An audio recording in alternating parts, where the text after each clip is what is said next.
leave ourselves entirely to the tender mercies of particularly big business. The Ayers-McHenry polling group asked, which of these choices do you prefer? A larger government with more government services but higher taxes, or smaller government with fewer government services and lower taxes? 69% of Americans preferred smaller government and fewer services. Only 21% favor larger government and more services. In point of fact, we're a 70-30 nation. America, 70% is in favor of the free enterprise system. And this explains a strong public opposition to our current government growth. But then there's a question. Why is it that the 30% are in charge? If we're a 70% nation, if we're a 70-30 nation, why is it that the 30% that wants a bigger government, that is suspicious of the free enterprise system, why is it that they're in charge? Now, you're probably thinking I'm going to say something about Democrats winning the election in November, but I'm not. And the reason I'm not is that this is not about Democrats versus Republicans. In truth, this is about politicians versus you. That's really what it's all about. The 30% coalition in charge does not just include Democratic politicians. It includes Republican politicians, and it has for about the last 10 years. Here's some evidence. Over the 8 years preceding Barack Obama's presidency, every kind of federal social spending increased in real terms. The Department of Education increased by 54% over President Bush's 2 terms. In his 2 terms, President Bush was asked to sign spending bills that contained 55,000 earmarks, which he did sign. He never vetoed a piece of legislation because of abusive spending. During the presidency of George W. Bush, we created the largest single entitlement program in the history of the United States, Medicare Part D, which was, according to the Congressional Budget Office, going to cost American taxpayers $593 billion between 2004 and 2013. This from a president who said he believed in the free enterprise system over a statist system. So in point of fact, we've only had the 30% coalition on offer in this country, and that's the reason that they're in charge, Democrat or Republican. We've gotten railroaded into statism. And this is where we are. So who cares? Maybe it doesn't. Oh, look, 70% of us agree that the free enterprise system is better than statism, that the government is too large, that taxes are too high, that free enterprise is something we should cherish, that we should pay more attention to fostering entrepreneurs, and on and on and on. But the government disagrees, and they're growing despite what we think. Maybe it doesn't really matter. Who cares about this? And my answer to that is, you should. And the reason you should is that the evidence says that the direction we're going is not going to bring us more happiness, and it is certainly not going to make a happier country for our children and grandchildren. Let me tell you why. For a long time, I did research on the topic of happiness. I'm very interested in the topic of happiness because everybody is. It's fundamental. You know, as an economist, I did all my training on money, but money is not very motivational to people. People are running around trying to get it, but deep down, the currency of our souls is happiness, not money. Here's an interesting thing. Everybody knows that. Everybody knows that money doesn't buy happiness, right? Everybody knows. But if you're like me, you'd like to figure that out for yourself, right? Your mother told you it doesn't. Your minister told you that it doesn't. But people are running around trying to get it anyway. And when you ask people, what do you think would make you a little bit happier? Frequently, they say something to you about money. If I got a raise, that'd make me happy. If I won the lottery, that would make me happy. If I inherited some money, that would make me happy. But they don't really know if it would be true. So, like a lot of other economists, I studied this question for a long time. Does money buy happiness? I'm going to tell you how this all relates to the free enterprise system in a minute, but bear with me. Does money buy happiness? The answer is yes and no. That's a typical economist response, right? On the one hand, yes and no. No, unearned income doesn't bring you any happiness. If I give you a bunch of money, it will not make you happier. If you win the lottery, I have studies, I have data on lottery winners.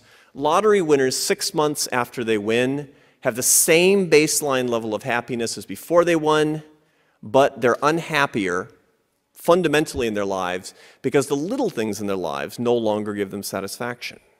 People who inherit money are not happier. On the contrary, generally speaking, are a little less happy than before they inherit money. Welfare income clearly lowers the happiness of people when they get the welfare income. Now, I'm not saying they shouldn't get welfare income. I'm just saying that their happiness is not enhanced by it. Clearly, unambiguously, in all the research, unearned income does not bring any happiness at all and should be avoided. It's interesting. I was doing the research on inheritance, and I was discussing it at dinner with my 3 children. And my oldest son said, "Dad, something I'm sure is wrong with your data."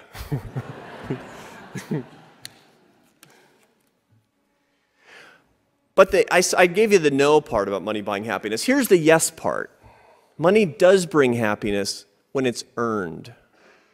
Earned money is highly associated with happiness, but it's not about the money part. It's part of the earned part. It turns out that when people feel that they have earned success, they become happier people. If you ask people, do you feel very successful about your life?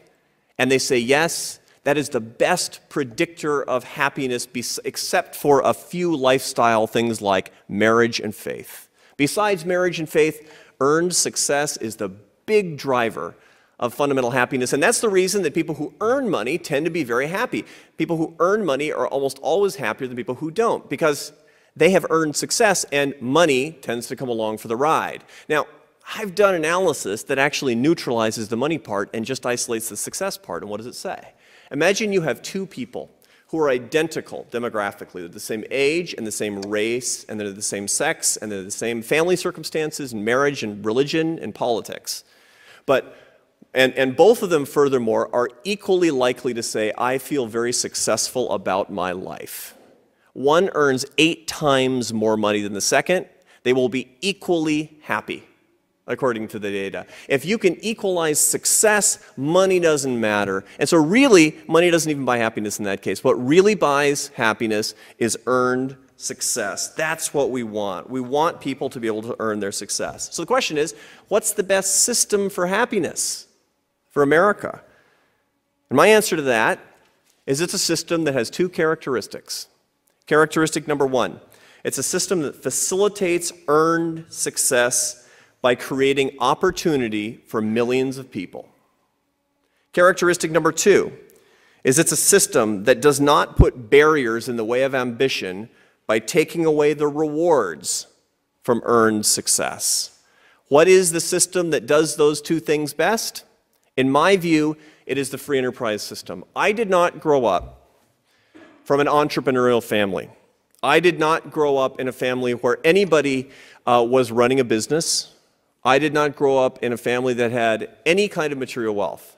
As a matter of fact, I grew up in a family that was not very sympathetic to the principles of free enterprise. I grew up in Seattle, Washington, to a family of academics and artists. I mean, basically, I grew up in the Soviet Union.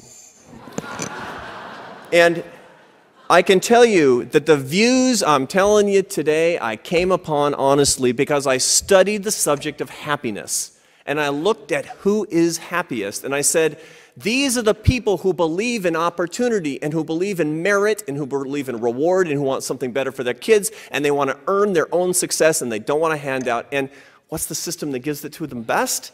It's a system that delivers the opportunity. And my view became the honest way, looking at the data, that the free enterprise system delivered that the most, which makes it the system that delivers the most happiness. Statism does not do that. And 70% of Americans understand what I'm saying fundamentally and agree with this point of view.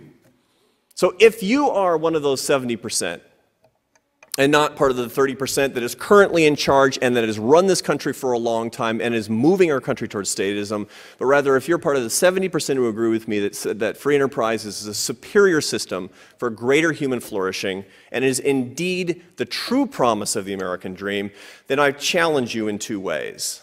My view is that people who agree with this point of view have two major challenges, and the first is ethical.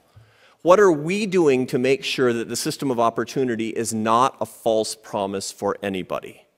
What are we doing today, particularly in this time of deep crisis, to find more opportunities for more people? Because if we believe in the promise of the free enterprise system, that means we believe in earned success, and that means we insist that there must be equality of opportunity, and it is incumbent upon us to find new ways to create more opportunity for more people. Some of you are entrepreneurs who engage people in their own success by giving them opportunities in business. It's a wonderful thing. Some of you are educators who are finding ways to do that. But all of us can do this every day. And my view is we should be charged with thinking more about our true stewardship. And our true stewardship is focused on more opportunity for more people. What can we do today? Challenge number two is holding leaders responsible. What are we going to do to hold leaders accountable from both political parties to stand up for the free enterprise system? Now, there's some that do. I mean, you're very blessed to have a congressman here who clearly agrees with me and has voted accordingly. But that's not the norm in America today. What are we going to do to hold our public officials accountable to our values? Now, when I talk, as the president of the American Enterprise Institute, I talk to a lot of people who are of significant means, and when they ask, what can we do, one of the questions I ask is, when a politician comes to you and asks you for money, what do you say? He's a little better than the other guy, I guess, right? Or do you say, you don't share my values, good day? Because that's what needs to happen. We need to exercise principle over power, and only then will the values of the 70% majority become the norm once again. Here's my last word. We're in a healthy war of ideas today. Now you know why I believe that the new American culture war is one of our free enterprise, and we're in danger of losing it to a minority who believe in statism. We're deciding who we are, and this is a bitter fight. But here's something to be really grateful for. In the war of ideas, in the bitter war, the conflict that we're talking about right here, we can fight without fear. And the reason that we can fight without fear is that we can disagree with each other, and I'm not going to worry about getting locked up. I've criticized the President of the United States in public today. There simply aren't that many countries around the world where I wouldn't be facing jail after the speech today. In point of fact, we will adjudicate the war of ideas in America without firing a shot.